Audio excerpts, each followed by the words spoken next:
Look at yourself, Nyla. You are pathetic. You think wearing a thrift store dress makes you one of us? You're nothing but the charity case I divorced. The music stopped. The laughter died.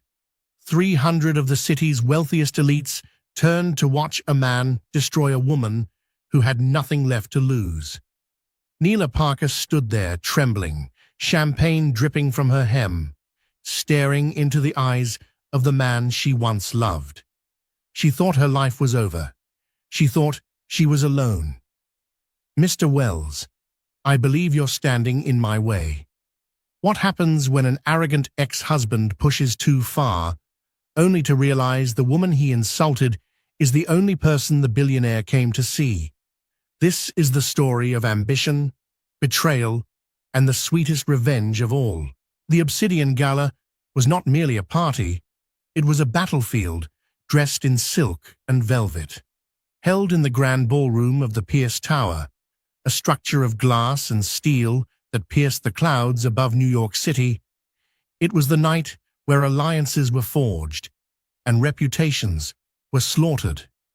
Nyla Parker stood at the entrance, her fingers tightening around the small, beaded clutch that had belonged to her grandmother. She felt like an imposter.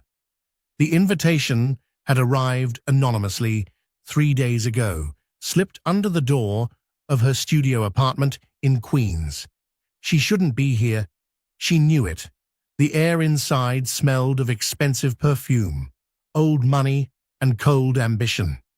"Chin up, Parker," a voice whispered in her ear. Nyla turned to see Valentina Cruz, her one ally in this shark tank. Valentina was wearing a sharp crimson power suit that screamed defiance. As a rising fashion editor, Valentina belonged here.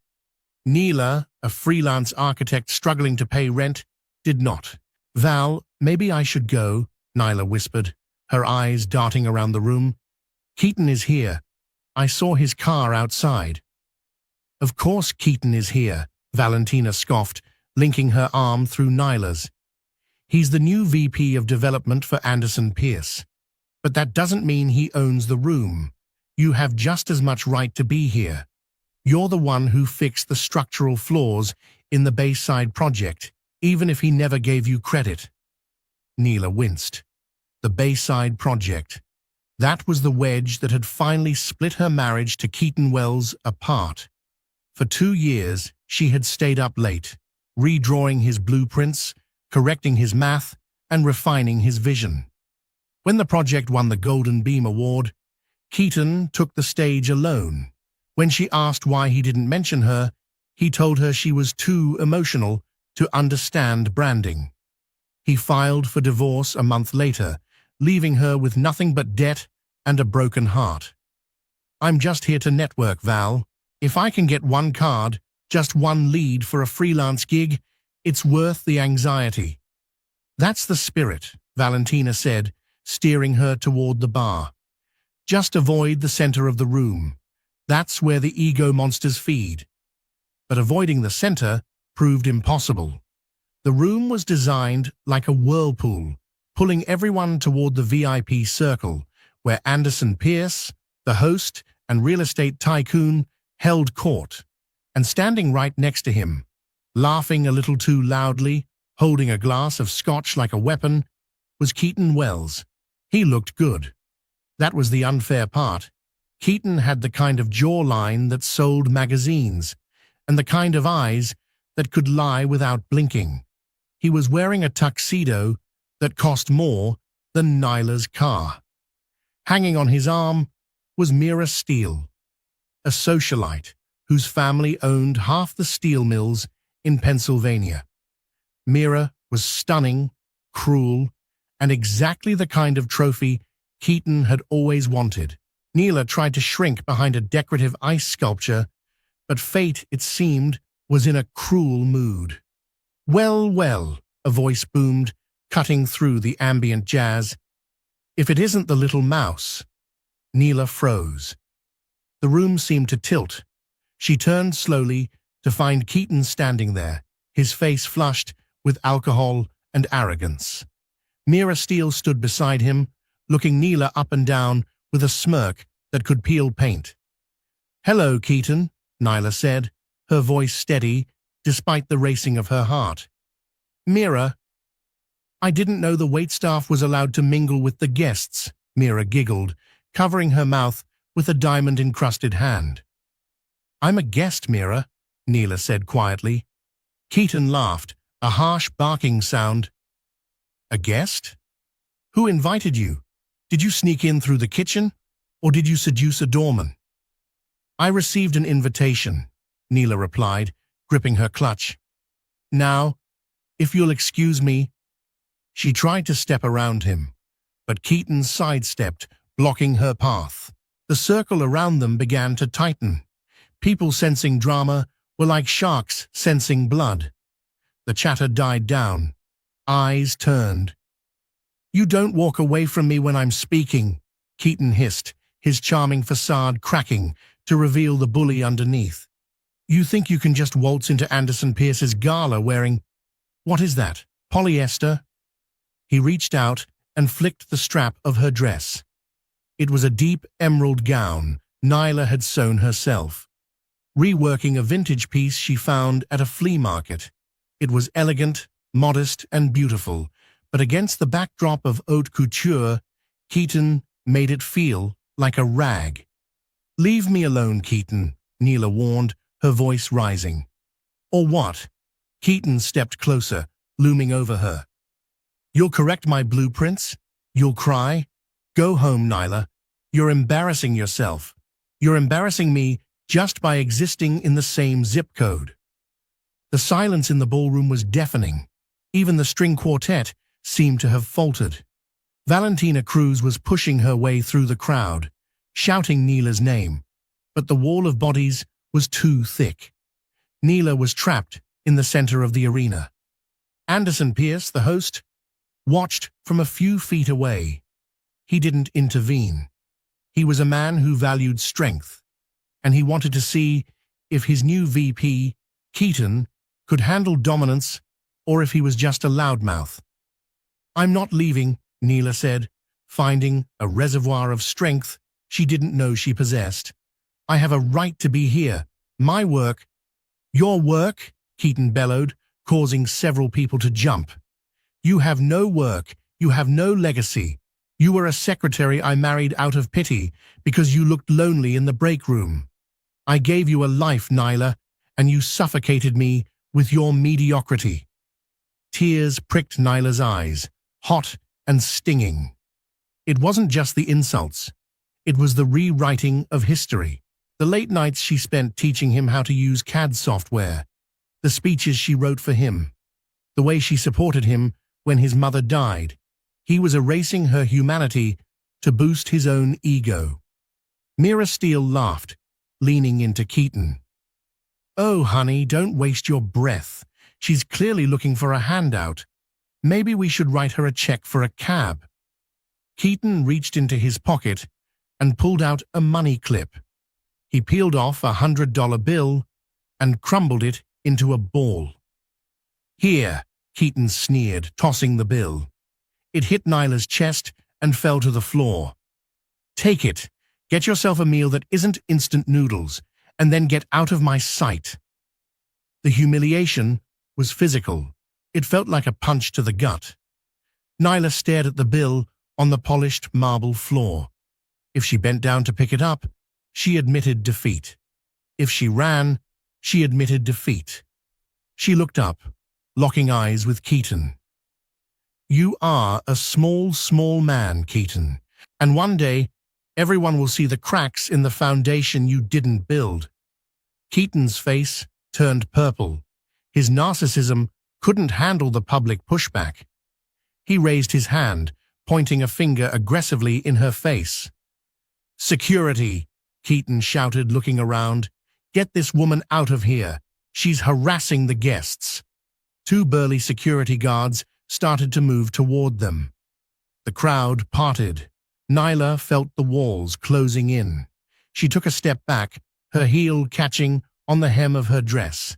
She stumbled, barely catching herself. "Pathetic," Keaton spat, Absolutely pathetic. He turned to the crowd, spreading his arms. I apologize, everyone. Just a little domestic debris that needed clearing up. Please, enjoy the champagne. He turned back to Nyla, a cruel grin on his face. Go back to the gutter, Nyla. No one here wants you. No one here even knows who you are. That was the moment Nyla's heart truly broke. Not because she loved him, that love had died years ago, but because she feared he was right. In this world of power and money, she was invisible. She turned to run, tears finally spilling over her cheeks, and then the double doors at the top of the grand staircase flew open. The doors didn't just open, they were thrown wide with a force that rattled the hinges. A hush fell over the room that was different from before. The previous silence had been awkward, voyeuristic. This silence was revered. It was the silence of prey, noticing a predator. Walking through the doors was Malcolm Voss. Malcolm Voss was a myth in New York, a billionaire industrialist, a tech mogul, and a man who rarely left his private island in the Mediterranean. He was known for two things: his ruthless efficiency in business and his absolute hatred for public events. He was 6'3", wearing a tuxedo that was cut so sharply it looked like a weapon. His eyes were dark, intelligent, and currently sweeping the room like a searchlight. Behind him trailed a small army of assistants and lawyers, but Malcolm walked alone, dominating the space. Anderson Pierce, the host, immediately straightened his tie. Even he, a titan of real estate, bowed to the influence of Malcolm Voss. Pierce hurried forward, a practiced smile plastered on his face. "Mr. Voss," Pierce called out, extending a hand. "We didn't think you'd make it. What an honor to have you at the Obsidian Gala." Keaton Wells, sensing an opportunity to climb even higher, stepped away from Nyla and practically ran to stand next to his boss. He puffed out his chest, ready to be introduced to the most powerful man in the hemisphere. "Mr. Voss," Keaton said, his voice oily with charm, "I'm Keaton Wells, VP of Development. I've studied your acquisition strategies for years. Huge fan." Malcolm Voss didn't stop walking. He didn't shake Pierce's hand. He didn't even look at Keaton. It was as if they were ghosts. Malcolm walked straight through the VIP circle. He walked past the ice sculpture. He walked past the stunned Mira Steele. He walked straight to Nyla Parker. Nyla was frozen, tears still wet on her cheeks, the crumpled $100 bill near her feet. She looked up at the towering man, confused and terrified. Was he here to kick her out personally? Malcolm stopped 2 feet from her. The room held its breath. Slowly, deliberately, Malcolm Voss knelt. The crowd gasped. A billionaire, kneeling. Malcolm reached out, his long fingers brushing the marble floor. He picked up the crumpled $100 bill Keaton had thrown. He stood up, smoothed the bill out with terrifying precision, and turned to Keaton. For the first time, Malcolm looked at Keaton. His expression was one of utter boredom, mixed with lethal disgust. "Mr. Wells, is it?" Malcolm asked. His voice was low, a baritone rumble that vibrated in the chests of everyone nearby. Yes, Keaton stammered, his confidence evaporating instantly. "Keaton Wells." "You dropped this," Malcolm said. He didn't hand it back. He let it drop from his fingers, fluttering down to land on Keaton's expensive Italian shoes. "Try not to litter. It makes you look cheap." Keaton turned pale. The blood drained from his face so fast he looked like he might faint. Anderson Pierce looked horrified. Malcolm turned his back on Keaton, dismissing him entirely. He turned his full attention to Nyla. The harshness in his eyes vanished, replaced by a look of intense curiosity and respect. "Ms. Parker," Malcolm said softly. Nyla blinked, finding her voice. Do I know you? Not personally, Malcolm replied, but I know your mind. He reached into his inner jacket pocket and pulled out a folded piece of blue paper. It was a blueprint, not just any blueprint. It was a sketch Nyla had done years ago on a napkin, a design for a kinetic solar roof structure, something she had doodled while waiting for Keaton to finish a meeting. 3 years ago, you submitted a blind proposal for the Helios Sanctuary competition, Malcolm said. The submission was anonymous. It took my team 2 years to track the IP address to a laptop registered to a Keaton Wells. But when I met Mr. Wells, Malcolm glanced back at Keaton with a sneer. I knew immediately he didn't have the cognitive capacity to draw a stick figure, let alone the Helios geometry. Keaton choked. Mr. Voss, Silence, Malcolm snapped, without looking back. Malcolm turned back to Nyla. I kept digging. I found old permits, notarized sketches, all signed by N. Parker. You are the architect of the Helios, aren't you? Nyla's breath caught in her throat.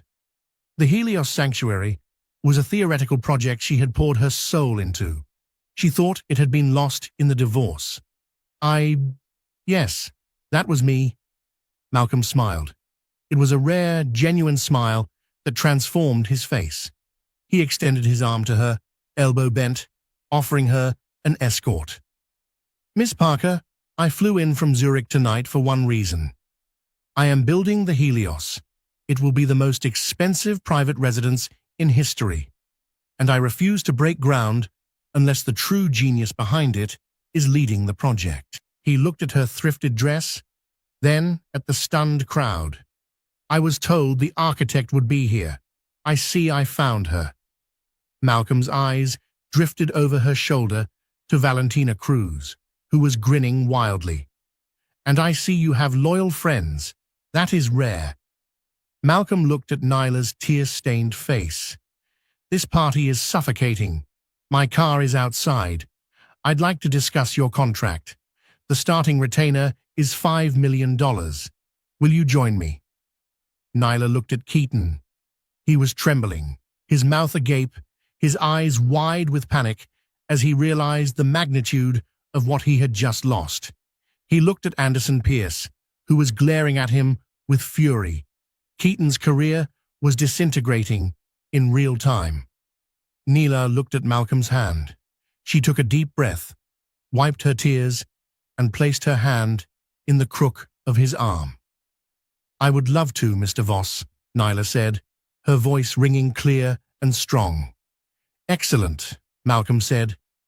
He began to lead her away. As they passed Keaton, Malcolm paused one last time. He leaned in, close enough that only Keaton and the silent room could hear. Oh, and Wells, if you ever speak to my lead architect like that again, I will buy every company you work for just to fire you. Malcolm swept Nyla out of the ballroom, leaving a pale, shaking ex-husband in his wake. The doors closed. But for Nyla Parker, life was just opening up. The inside of Malcolm Voss's car was quieter than a cathedral. It was a sleek, black armored sedan that seemed to glide over the potholes of Manhattan rather than drive over them. The windows were tinted so dark that the flashing cameras of the paparazzi outside were reduced to faint, distant sparks, ghosts of a world Nyla had just escaped. Nyla Parker sat on the soft, hand-stitched leather, her hands trembling in her lap.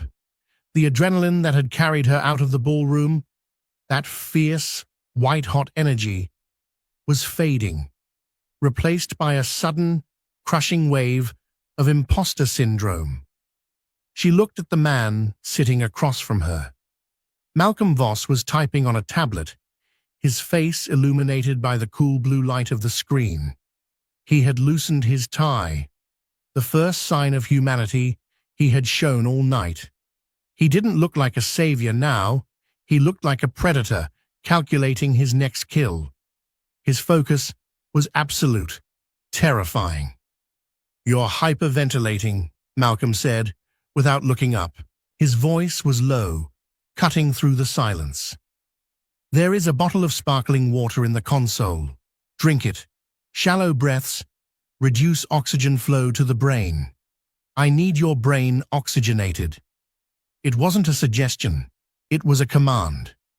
Neela fumbled with the latch, retrieved the glass bottle, and took a sip. The cold bubbles shocked her throat, grounding her. She took a deep breath, forcing her heart rate to slow.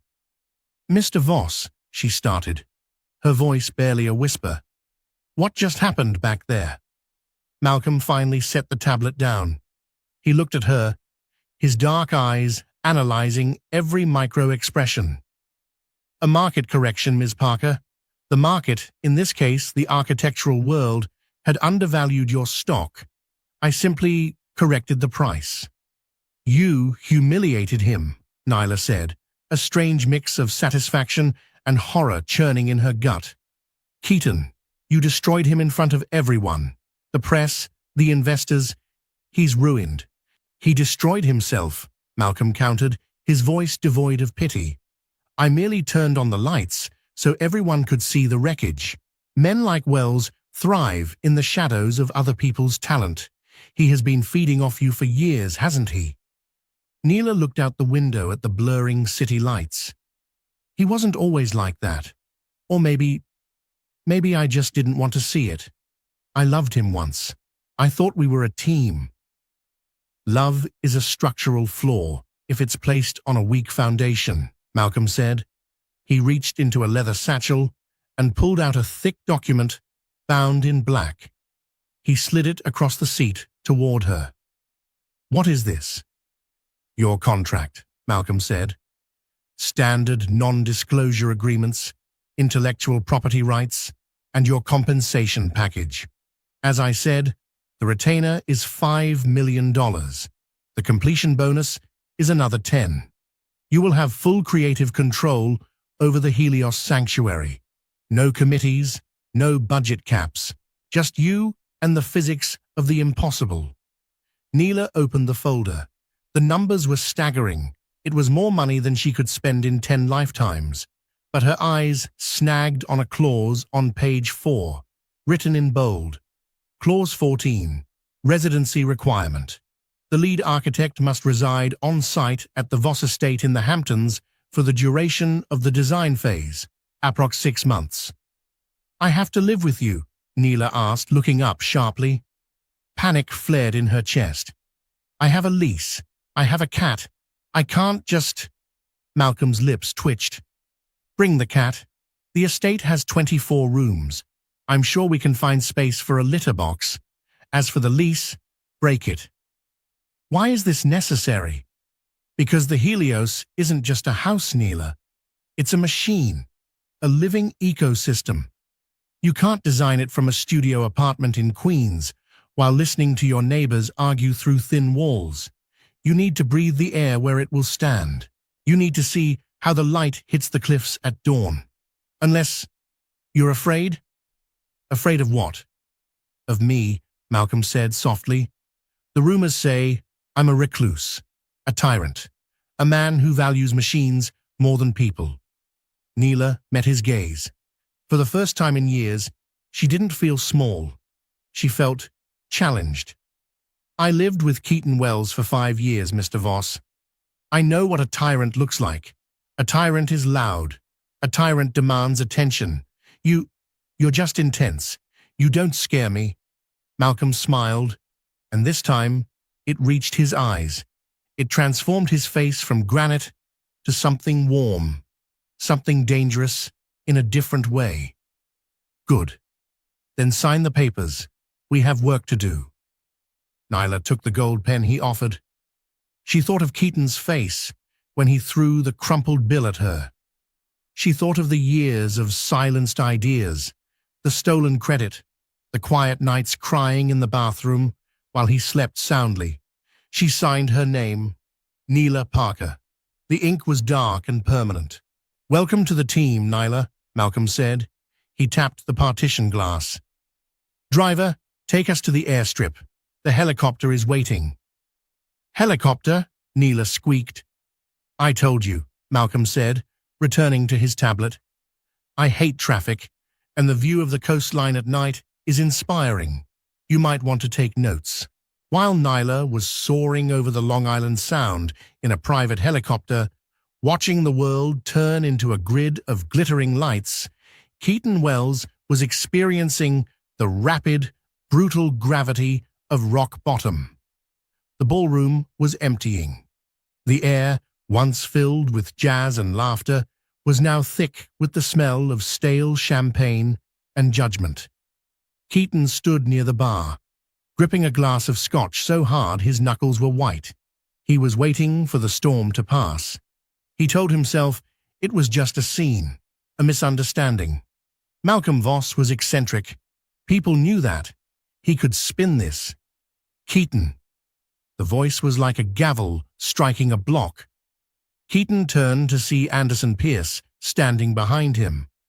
The real estate tycoon looked furious. His face, usually composed for the cameras, was a mask of red-hot rage. "Anderson," Keaton forced a smile, stepping forward. "Listen, about that little show.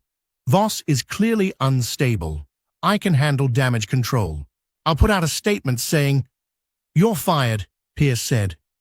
He didn't shout. He didn't need to. The words were final. Keaton froze. "What? You can't fire me. I'm the VP of Development. The Bayside contract is being reviewed by legal as we speak," Pierce interrupted. "Voss wasn't lying, was he? About the blueprints? I had my team pull the metadata from the Bayside files 10 minutes ago. The timestamps, the user logins. They don't match your schedule, Keaton. They match your ex-wife's." Keaton felt the blood drain from his face. "That proves nothing. She was my assistant. She just digitized my sketches." "You're a fraud, Keaton," Pierce spat. "And you're a liability. Malcolm Voss threatened to buy my company just to fire you. I'm saving him the trouble. Get out. Security will escort you to your office to collect your personal effects. Anything proprietary stays." "Anderson, please. I have a mortgage. I have the lease on the Aston Martin. You can't do this." Pierce turned his back and walked away. Keaton stood there, panting, his world tilting on its axis. He looked around for an ally. His eyes landed on Mira Steele. She was standing by the cloakroom, wrapping a white fur stole around her shoulders. "Mira!" Keaton rushed toward her, desperate for a lifeline. Mira's family had old money. If he could just secure his engagement to her, he could survive this. "Mira, baby, let's get out of here. This place is toxic." Mira turned. Her beautiful face was cold, devoid of the warmth she had shown him an hour ago. She looked at him like he was a stain on her dress. "Don't touch me," she said, stepping back. "Mira, it's me. It's Keaton. Don't let them get in your head. You were humiliated by a woman wearing a $50 dress," Mira said, her voice dripping with disdain. "And then you were dressed down by the most powerful man in the world like a naughty schoolboy. You aren't a power player, Keaton. You're a joke, and I don't date jokes." She snapped her fingers, and her driver appeared, taking her elbow. "Lose my number, Keaton." She walked out into the night, leaving him completely alone. Keaton stumbled out of the Pierce Tower and onto the sidewalk. It was raining now, a cold, miserable drizzle that soaked his expensive tuxedo. He checked his phone. His notifications were exploding. The video of the confrontation was already viral. "Your Keaton Wells over" was trending on Twitter. He walked to his car, but the valet stopped him. "I'm sorry, Mr. Wells. Mr. Pierce ordered us to hold the company vehicle. You'll have to take a cab." Keaton screamed. He kicked a trash can, sending it clattering into the street. Passers-by stared. A few took photos. 2 hours later, Keaton sat in a dim, smoky office in New Jersey, located behind a dry cleaner. The sign on the door read, Saul Frantic, Litigation and Liability. Saul was a man who looked like he was made of grease and cheap cologne. He sat behind a desk piled high with files, eating a meatball sub. So, Saul said, chewing loudly, let me get this straight. Your wife, ex-wife, is now the lead architect for Malcolm Voss? The guy who owns like half the internet? She stole my ideas, Saul. Keaton slammed his fist on the desk. The Helios Sanctuary. Those were my concepts. We talked about them over dinner years ago. She just drew them. Did you draw them? Saul asked. I described them. Vividly. That counts as intellectual property, right? Saul wiped tomato sauce from his lip and leaned back. Listen, Keaton, in a court of law, probably not. But if we file an injunction, we can freeze the project. Construction stops. Investors get scared. Voss hates bad press. He might settle just to make you go away. I don't want a settlement, Keaton hissed, his eyes manic. I want her destroyed. I want her to feel what I felt tonight. I want to take everything from her. Saul grinned, showing yellow teeth.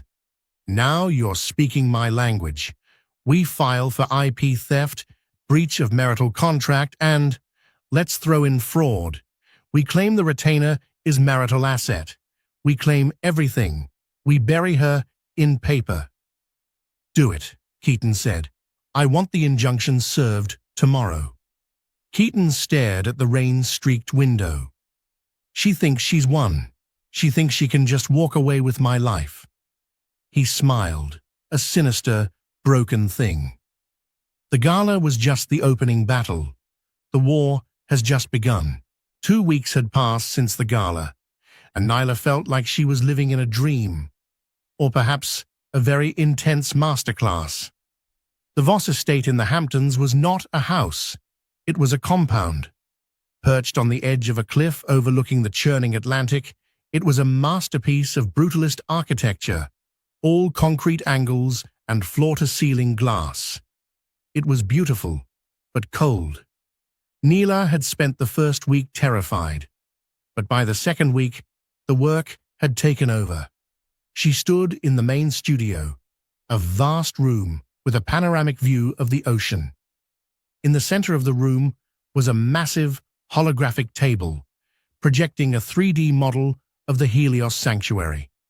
Around her stood a team of 12 engineers, structural analysts, and materials scientists. They were the best in the world, and they were all looking at her with skepticism.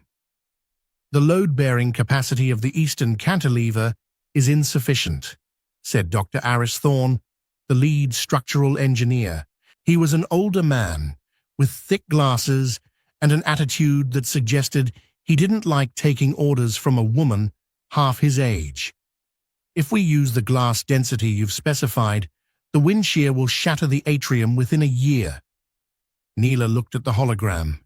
She zoomed in on the cantilever. Her heart hammered in her chest. These people were geniuses. Who was she to correct them? She glanced at the corner of the room. Malcolm was sitting in a leather armchair, reading a book. He hadn't spoken a word in the hour-long meeting. He was letting her sink or swim. Don't shrink, Nyla told herself. You built this in your mind 1,000 times. You know the math. Dr. Thorne, Nyla said, her voice steady. You're calculating the load based on standard tempered glass, but the Helios doesn't use standard glass. Look at the specs on page 52. Thorne huffed, flipping through his tablet. I saw the specs. Photonic reactive silica. It's experimental. It's never been used on a scale this size. It has, Neela said.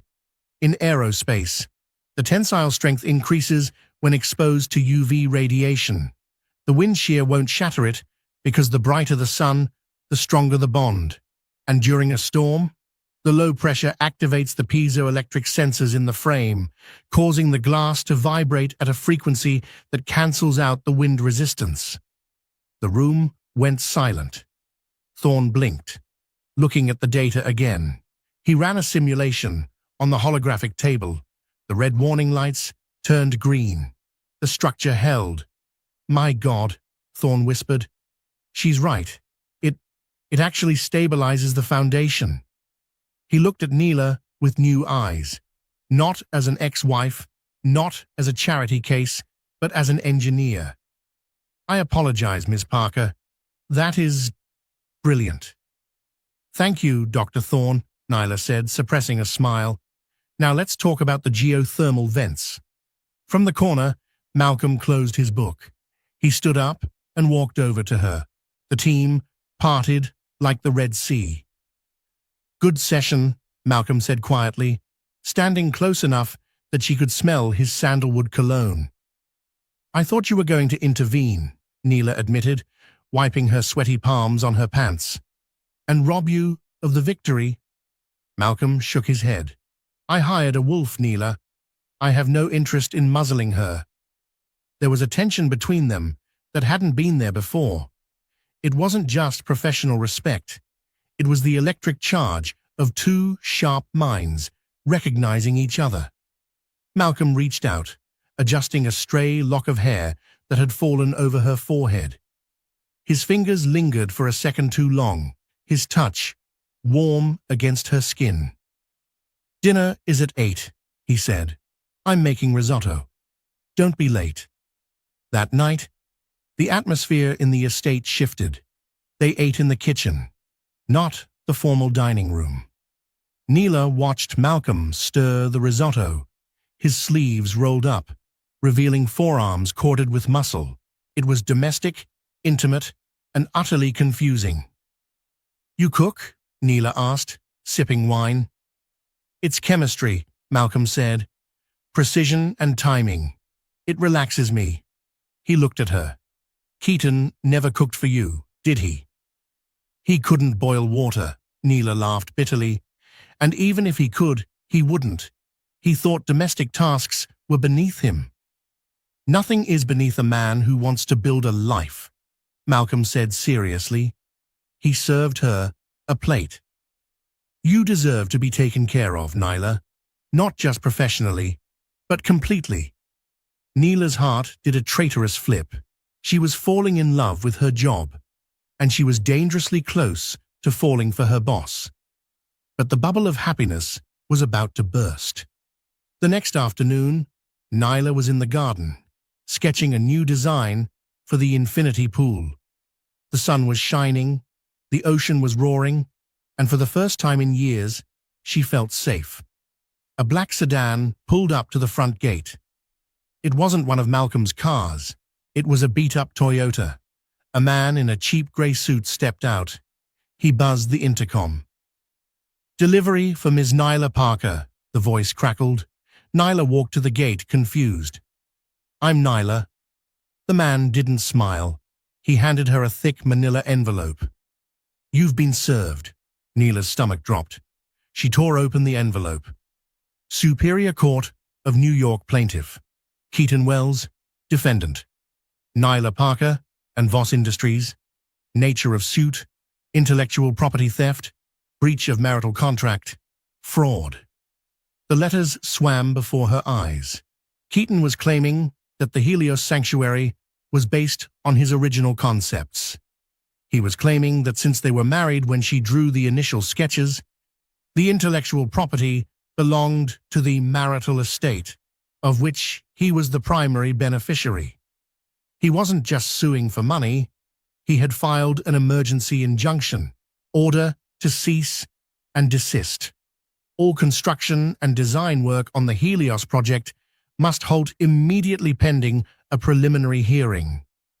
"No," Neela whispered, clutching the paper. "No, he can't do this.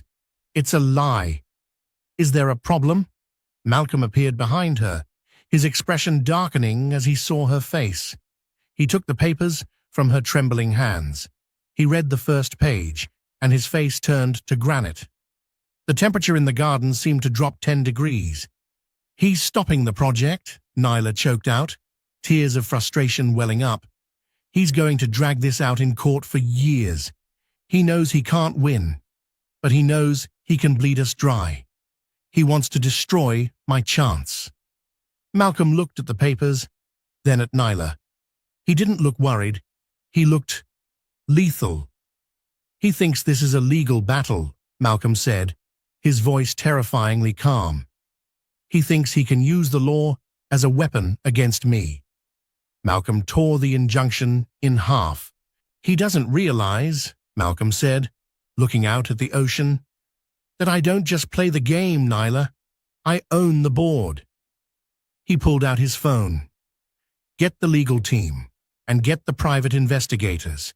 I want everything on Keaton Wells, every email, every text, every unpaid parking ticket since 2010.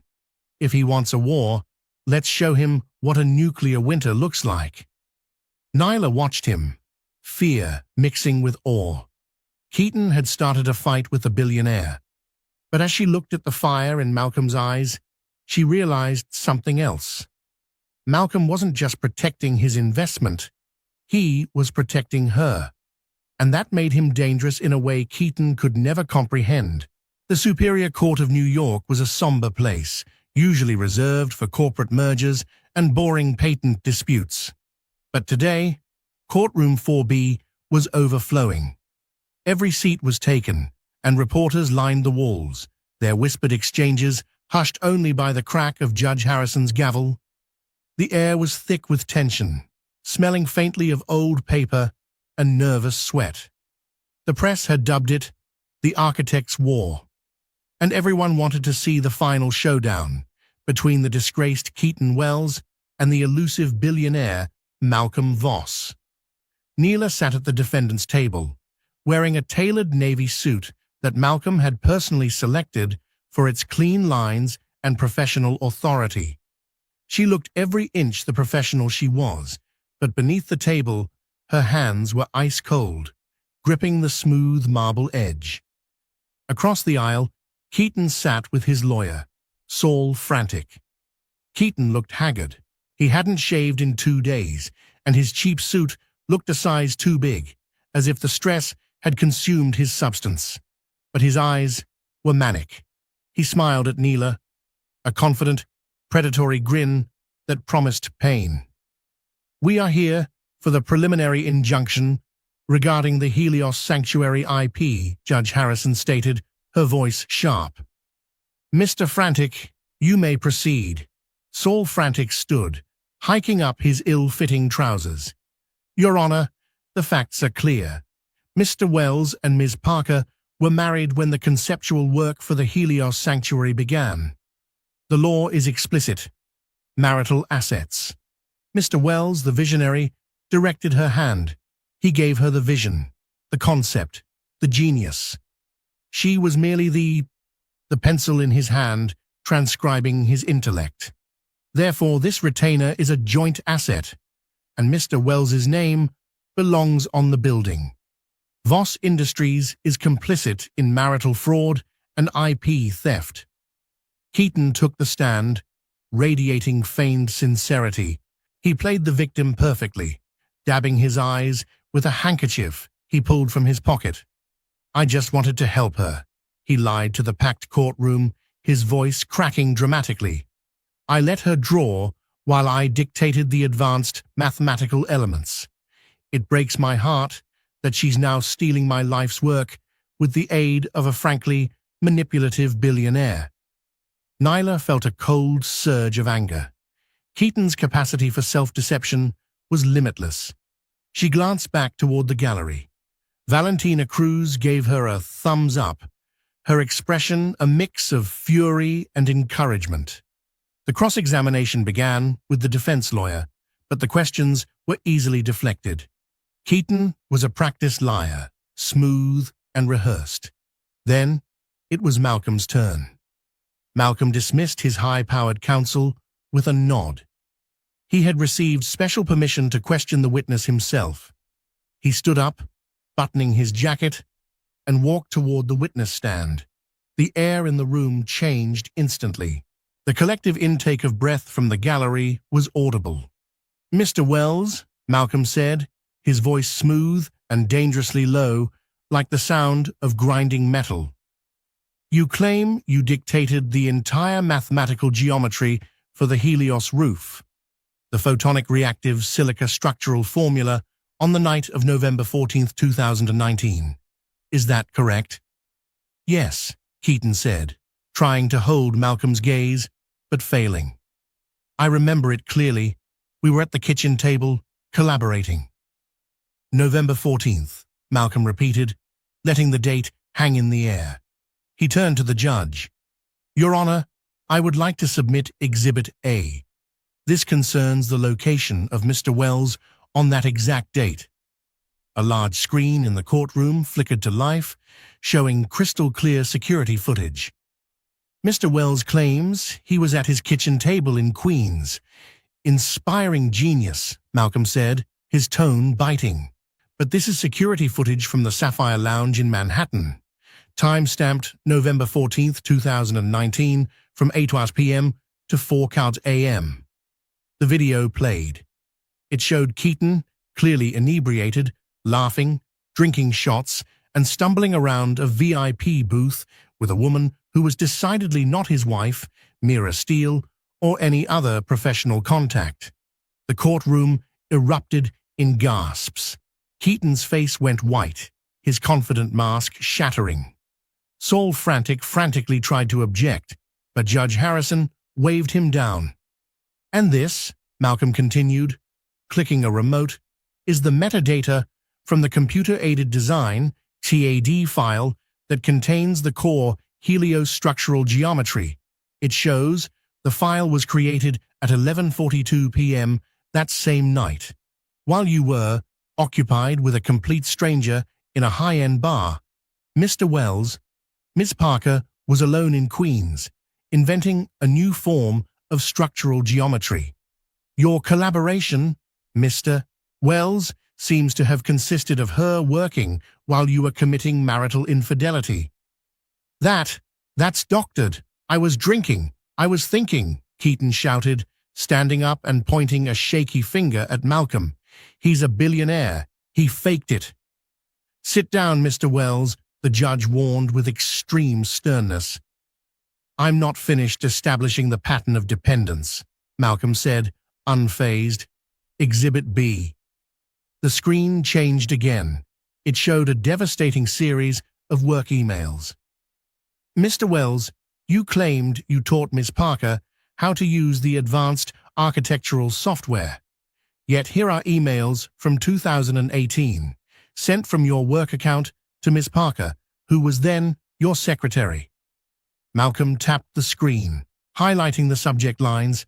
Subject line: "Help me. I can't figure this damn thing out. It keeps crashing." Subject line: "Fix the load calculations on the Bayside facade before Pierce sees it now."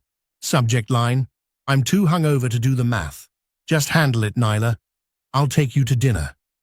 Malcolm looked at the jury. "You didn't teach her, Keaton. You used her. You relied on her competence to cover your deficiency. The Bayside project, which launched your career, was her work. You are not an architect. You are a parasite." Keaton was shaking now, sweat pouring down his temples. Malcolm delivered the final, fatal blow, leaning onto the railing of the witness stand, bringing his face inches from Keaton's. "And as for the marital asset claim, the very basis of this injunction, did you forget the prenuptial agreement you forced Ms. Parker to sign 6 years ago?" Malcolm paused, waiting for the silence to deepen. "The one where you, Mr. Wells, insisted on Clause 7b, which specified that all intellectual property created by the individual remains the sole and exclusive property of the creator, free from any claims by the other party." Keaton froze. The air left his lungs in a wheezing gasp. He had forgotten. In his boundless arrogance, he had feared that Neela might one day eclipse him. and he had insisted on that clause to protect his perceived future stardom. Now, that paranoia was the very anchor that sank him. I, Keaton stammered, unable to form a single coherent word. No further questions, Malcolm said, turning his back on the ruined man. The judge didn't even need to recess. She adjusted her glasses, her expression severe.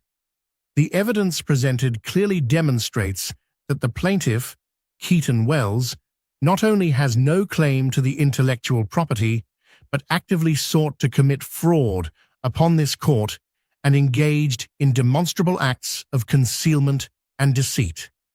This lawsuit is frivolous, malicious, and frankly, embarrassing. The injunction is lifted immediately. Ms. Parker is the sole creator and owner of the Helios design.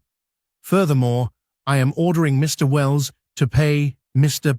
Voss's legal fees, which I estimate to be in the range of $250,000, effective immediately.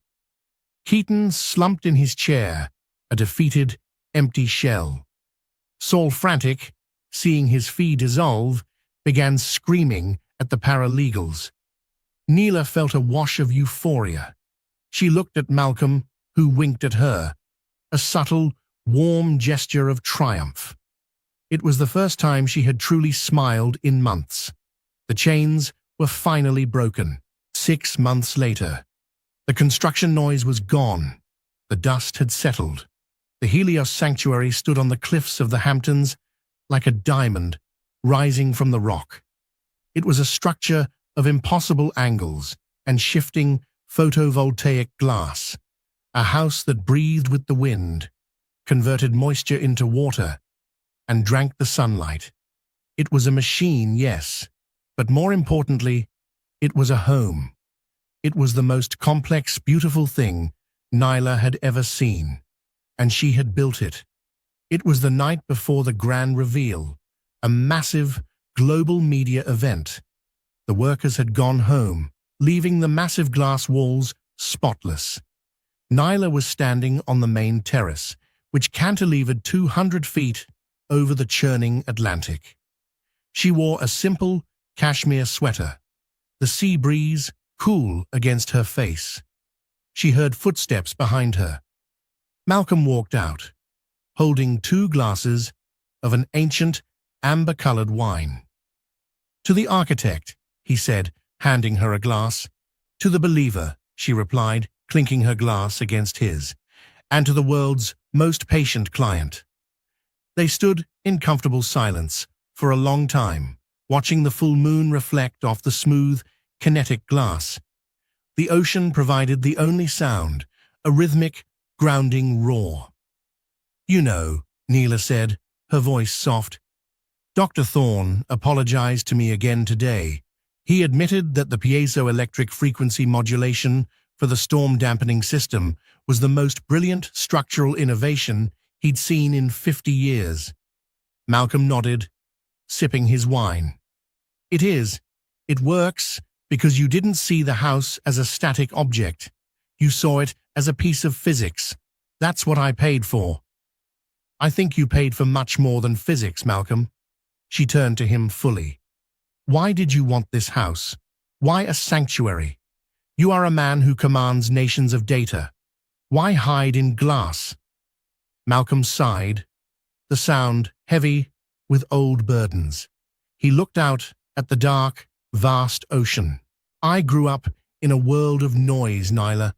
My father was Senator Robert Voss, famous for his roaring speeches and his quiet cruelty. My mother was an ambitious socialite. Everything was a performance for the public. Every smile was calculated. Every hug was a photo opportunity. I hated it. I craved authenticity." He lowered his voice.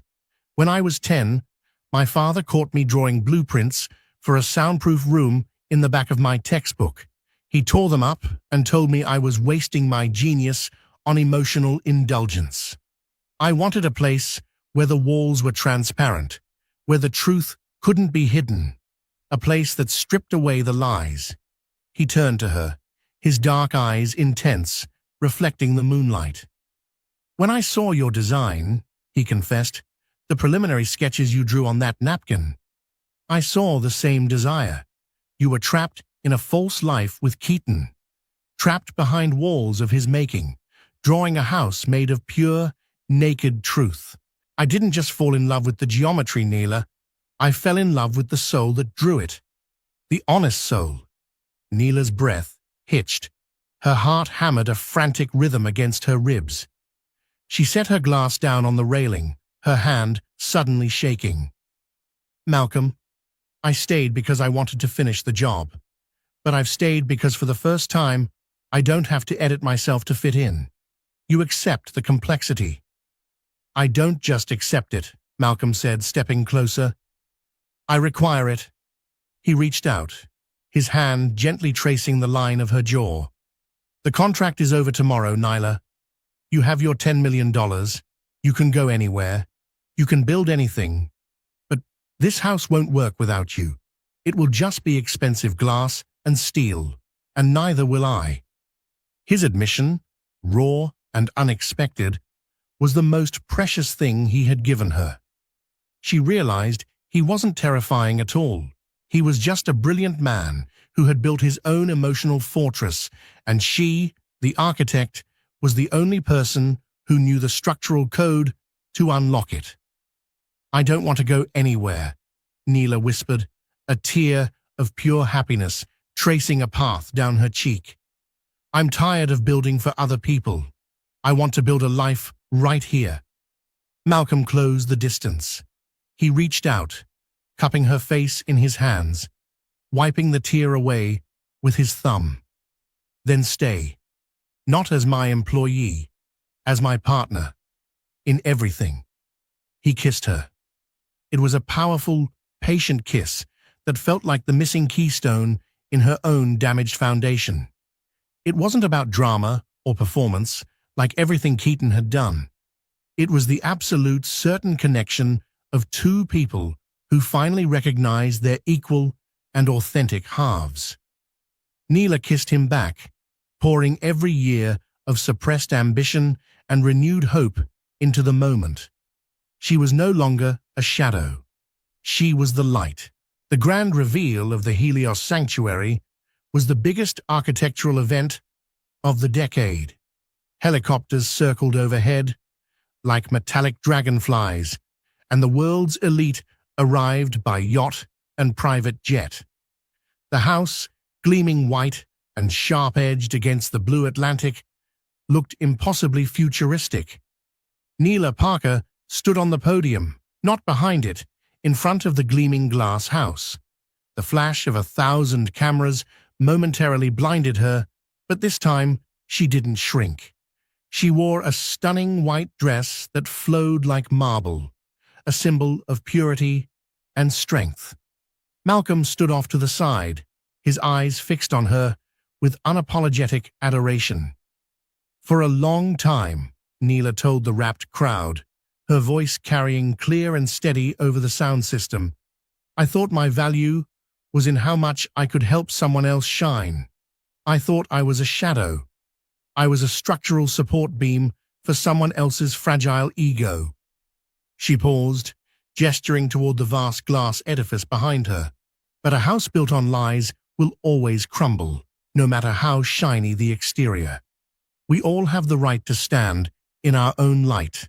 The Helios Sanctuary is not just a house, it's a monument to the power of authenticity. The crowd erupted in a standing ovation. Architectural Digest's editor-in-chief, Valentina Cruz, practically tackled her with a hug, screaming, "You did it, Parker! You are the queen!" Miles away, in a cramped, moldy basement apartment in Newark, New Jersey, a man sat on a stained mattress, the damp air smelling of mildew and old beer.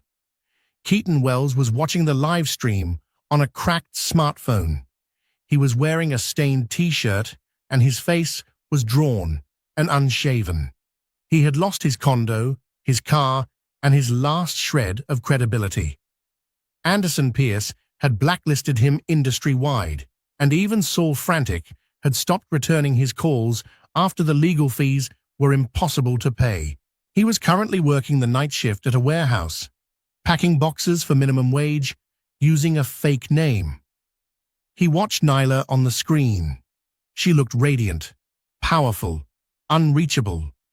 Every word she spoke was a hammer blow to his remaining pride.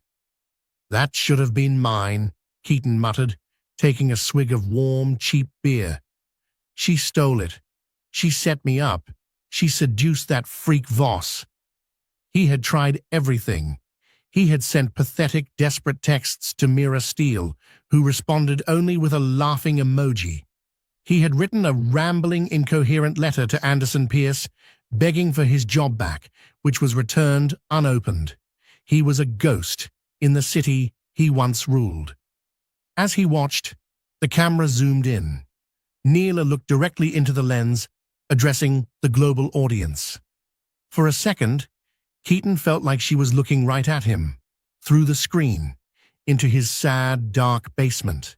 "I want to thank my past," Nyla said on the screen, her voice filled not with bitterness, but with calm finality, "for showing me exactly what I didn't want to be, and for teaching me that the only person who can define your worth is yourself." She turned and walked into the arms of Malcolm Voss, who lifted her slightly off her feet in a powerful embrace. The applause was deafening. Keaton's phone battery, old and failing, gave up the ghost. The screen went black, plunging the basement room into miserable darkness. He was left in the silence, alone with the echoing roar of the woman he had tried to crush, a woman who now stood in the blinding light of her own magnificent foundation. His final thought was not of remorse, but of pure, impotent rage. And that is the story of Nyla Parker. She went from being insulted, discarded, and humiliated to becoming the most celebrated architect in the world, finding true love with a man who saw her worth when no one else did. Keaton Wells learned the hardest lesson of all. When you try to bury someone, you better make sure they aren't a seed, because if they are, all you're doing is helping them grow. What did you think of Malcolm's revenge? Do you think Keaton got what he deserved, or should he have suffered more? Let me know in the comments below.